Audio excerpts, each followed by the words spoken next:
Hi, I'm Jamie with Coastal Business Supplies. In this video, we are going to work with our heat transfer vinyl and layering. Stay tuned.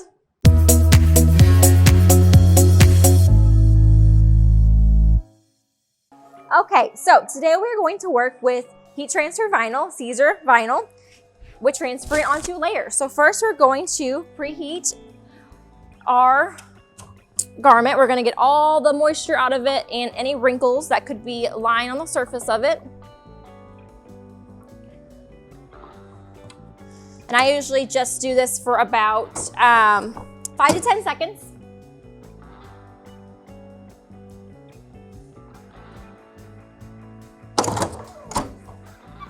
Okay. Make sure we're straight here. So today we're going to layer our vinyl. So we have a few different products. They are glitter. And you can layer, easy. There's definitely options for layering.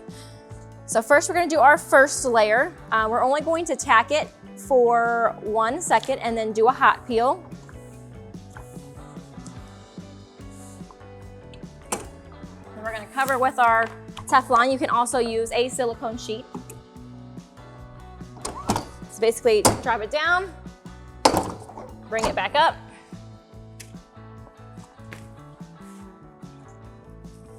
And then peel it away. I always like to peel from a corner and just still a nice, smooth, consistent motion. Okay, so now we're going to do our second layer. We're gonna make sure everything lines up appropriately.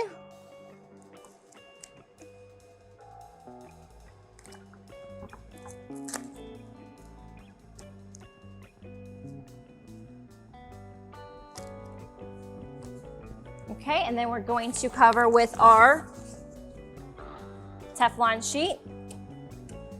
Again, just basically bring it back down and then bring it back up.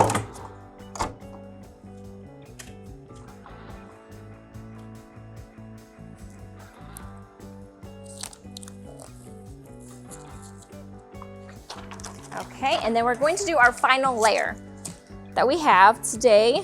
And we are going to do this for the full time to cure all the vinyl into place.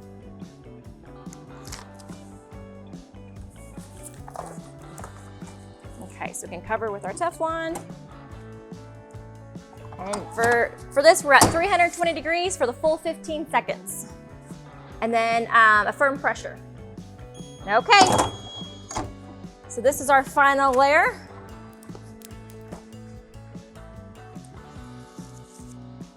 That we're going to peel off. And there you go. You now have one personalized shirt. So when layering material, you do need to make sure that you layer onto fabric. So make sure that every part that you touches fabric. So we had our white that we did, and then we had the new current glitter that we did on top of the white. Again, we had it cut out, so it hits the fabric, and then we had the mom. Again, we had cut that out, so everything's touching fabric in this. So just make sure for durability reasons, it touches that fabric when you layer. Today in this video, I used a Tack 24-inch cutter, but of course you can use any cutter. We do sell the Brother series, the Cameo series. There are a lot of different craft cutters out there or more commercial cutters out there. So definitely take advantage of any machine that you can. This could get the job done. So thank you for watching our video tutorial, and we'll see you next time.